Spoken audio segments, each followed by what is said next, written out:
Not many people truly understood how wide his interests were and how supportive he was of a remarkably diverse range of organizations. The person with the loudest voice in the room doesn't wear a crown. It belongs to those who know when to speak and when to stay silent, which can shape a kingdom.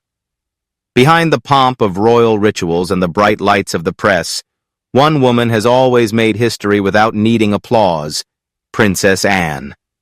She is the monarchy's steady presence, the one who stood just behind the throne but always knew where it was headed. While the world awaited news about King Charles's health and endlessly debated royal succession, Anne already had the answer. She had anticipated it weeks, even months before anyone else dared to say it out loud. And she wasn't just watching, she was preparing. For the first time, she breaks the silence, not with a press release or a formal speech, but with a date carefully marked in her personal journal. A date that will change the course of British history. The coronation of Prince William and Catherine is more than just another royal event. It's a passing of the torch that Anne helped ignite. Not because she sought to lead, but because leadership quietly found her. She didn't want the spotlight, but she shaped the moments that would define this new reign. Now, with a single nod and a velvet box placed on a silent table, Anne has set things in motion.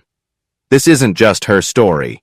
It's how a monarchy quietly transformed itself, guided by the only royal who never needed to be king, to secure the crown's future. The coronation is drawing near, and it started not at Westminster, but in the calm strength of Anne's determination. It began quietly. No trumpets, no guards in the courtyard, no aides rushing with briefing papers. Clarence House's sunny room holds only 3 seats, one for Charles, one for Anne, and one for William, who had yet to sit down. Princess Anne arrived early that morning, summoned not by official orders, but by a personal message from Charles, written in his own careful handwriting. "We should talk, just the 2 of us." That was all she needed to hear, not because it was dramatic, but because it wasn't. In a household filled with rules and tradition, simply "just us" meant something irreversible. When she entered, Charles was already seated, his shoulders slightly hunched and his fingers loosely folded in his lap.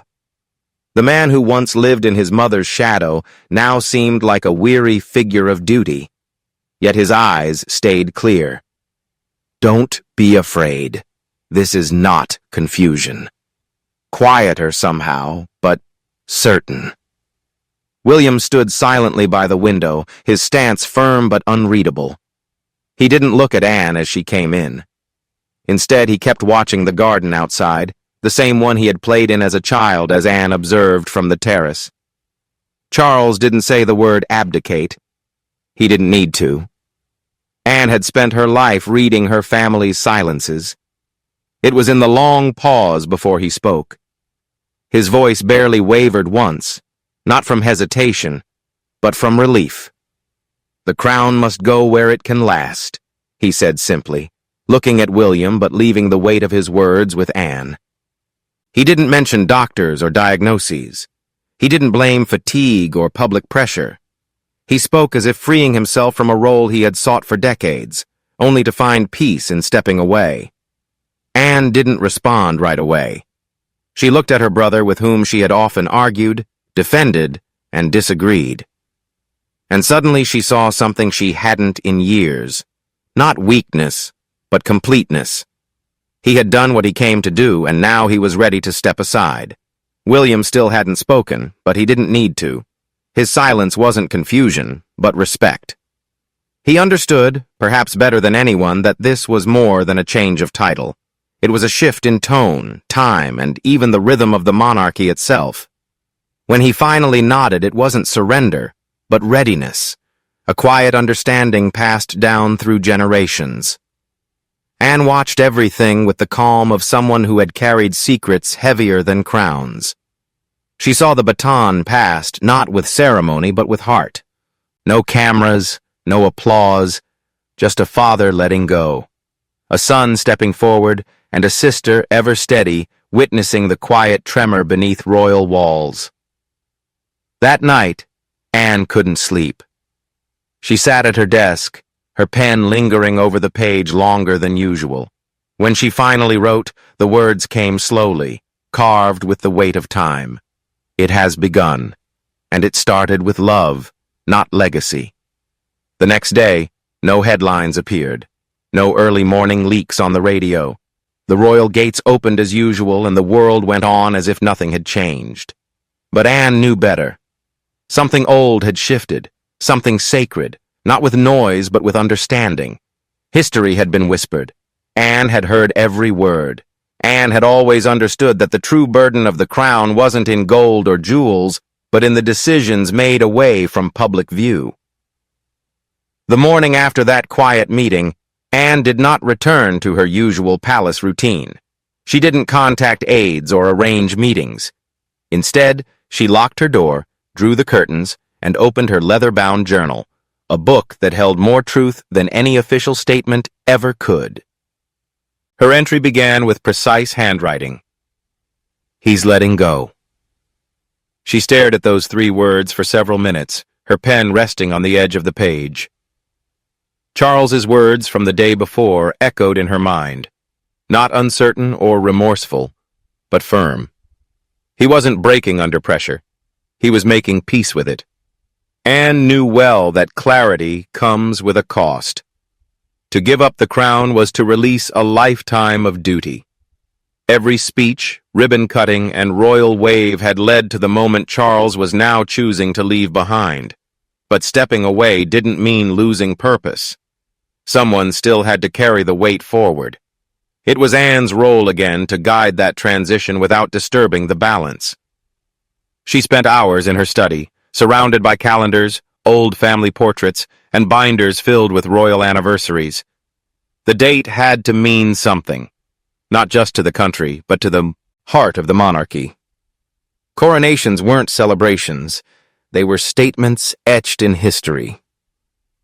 Anne needed to be certain this one sent the right message. She considered tentative dates on the margins of her papers. One marked their mother's first televised Christmas address. Another was the day Elizabeth boarded the Britannia for her maiden Commonwealth tour. But none felt quite right. They were grand, yes, but too staged, too formal. Then she remembered something small, a day almost forgotten, because it never made headlines. The day Catherine, newly named Duchess of Cambridge, visited a children's hospice alone, her first solo engagement, a trial by fire under the watchful eyes of the media. Anne had watched from a distance, curious but cautious. What Catherine did that day stayed with Anne. She spoke from the heart, not from prepared notes. She didn't pause for pictures or rush away afterward. She stayed until every child, nurse, and grieving mother was acknowledged. That day, Anne realized, Catherine quietly became regal in spirit, long before any crown touched her head. Anne marked the date in red pen, then circled it again.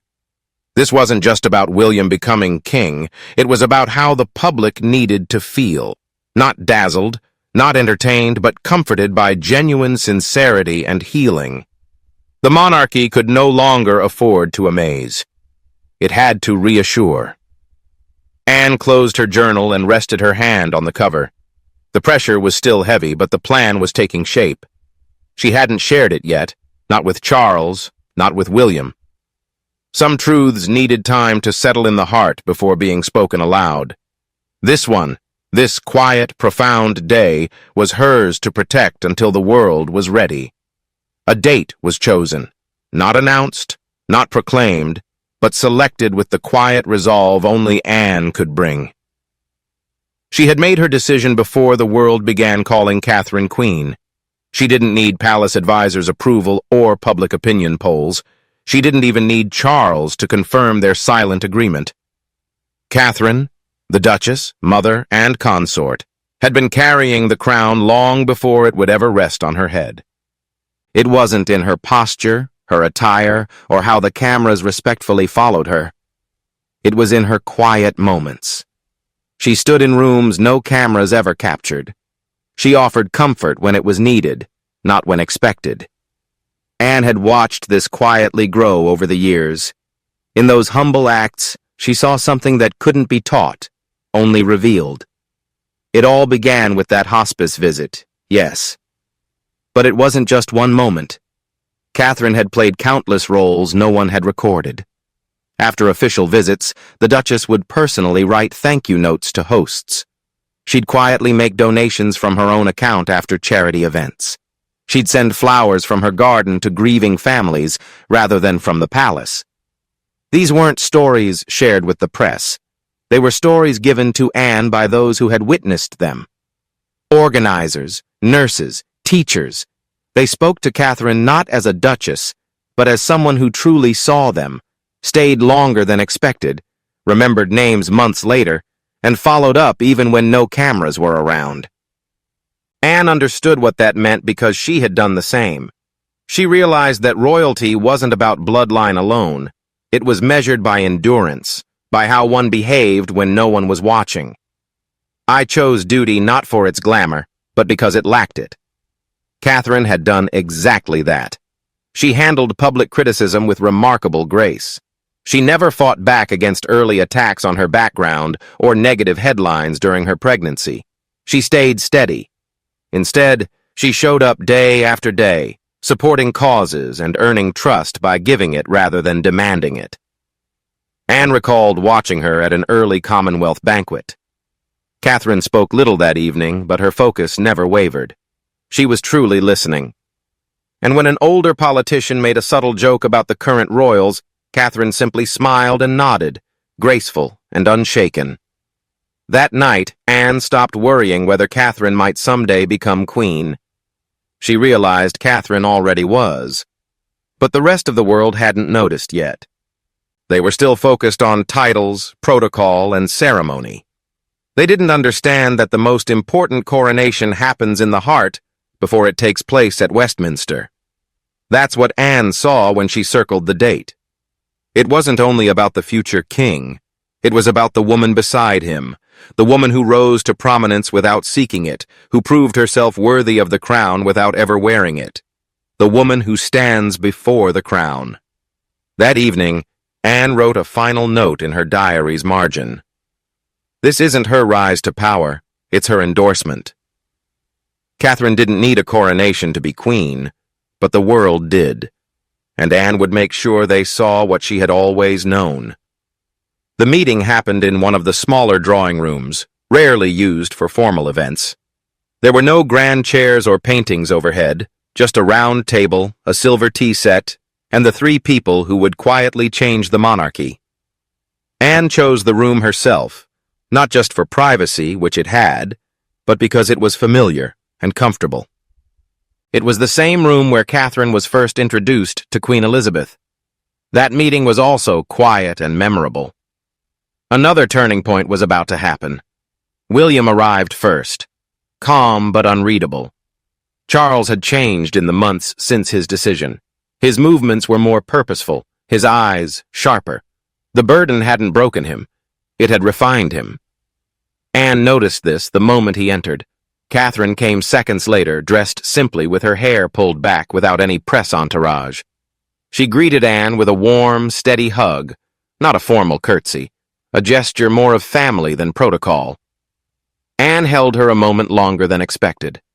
Without preamble, Anne set her leather notebook on the table and opened it to the page with the red-circled, double-underlined date. No speeches were spoken, no titles mentioned. She slid the notebook toward them and said simply, "It's time." William looked at the date for a long moment, then nodded, not out of duty, but understanding. "It's the right day," he said quietly. Catherine reached for Anne's hand, not to ask permission, but to offer something stronger. "Together. We'll do it right," she whispered. Anne believed her. She always did. The silence that followed wasn't uncomfortable. It was sacred. A family, not a committee, recognizing the moment history changed quietly, but sincerely. Later that afternoon, Anne found Charles in his private study, sitting by the window wearing a simple cardigan, tea untouched at his side. The rain fell gently outside. He didn't turn as she entered, but spoke softly, his voice a thread through the glass. "Isn't this strange?" he said. "The moment everything stops pretending to be permanent." Anne didn't answer right away. She sat down beside him and placed the notebook on the table. Same page, same red circle. Charles didn't need to read it. He already knew. Still, he reached out and traced the writing with his fingertips as if recalling a memory instead of a date. When he looked at Anne, his voice dropped, vulnerable. "Do you think it will be enough?" Anne could have answered with 1,000 words. She might have reminded him of his history, his service, the decades he spent preparing, and the dignity with which he stepped down. Instead, she stood, moved to the bookshelf behind him, and touched one of their mother's favorite novels. Then she turned back. "It already is," she said, "because it was your choice. Not history, not pressure. Yours." Charles smiled softly, not from joy, but relief. With that, the baton was not only passed, but accepted. Anne didn't write in her journal that night. She didn't need to. The moment had etched itself into the palace's bones, into the spaces between portraits, into the silence of generations waiting for something new. One family meeting, one circled date, and a whole country had quietly begun to change. The world didn't wake to fireworks or breaking headlines. There were no announcements that the king stepped down or a new monarch was rising. No leaks, no moving trucks outside royal homes, no palace gossip. But the transition had begun. It was a quiet moment, the kind Anne recognized deeply. Inside the palace, the change was subtle but clear. When William entered a room, footmen paused briefly. When Catherine passed by, courtiers stood a little straighter. The weight of the coming rain settled silently in the halls, like dust that only shined in certain light. Anne watched everything with her usual calm focus. She wasn't waiting for public approval. She was judging readiness, not of the institution, but of the people stepping into it. The titles of king and queen consort weren't the only important things. That's how the titles would be worn. And so far, Anne had seen something remarkable: acceptance without pride, readiness without fear. When the official news came weeks later, it landed gently, not harshly. Buckingham Palace released a polished statement confirming what Anne had already recorded in her private sanctuary. William and Catherine's coronation was set for spring, when London's gardens began to bloom. The announcement took many by surprise. Anne knew such moments never happened abruptly. They only became clear over time. Curiosity and opinions spread rapidly through newsrooms and social media. Analysts dissected every line of the press release and debated its tone. Critics questioned the timing. Supporters called it modern, controlled, and elegant. Anne's focus, however, was drawn elsewhere, to the woman sitting alone in a quiet drawing room, holding a teacup untouched, Catherine. The world would label her graceful. The palace would say she was ready. But Anne saw something deeper. She noticed the weight in Catherine's eyes. Not fear, but understanding. The look of someone who knew her life had just been divided into before and after. That her name would never be mentioned without the shadow of a crown. Anne approached quietly. She didn't speak, nor did she need to. Instead, she took Catherine's hand and held it firmly. Catherine repeated softly but clearly the promise she had made earlier. "We'll do it right." Anne nodded once. This wasn't permission. It was affirmation.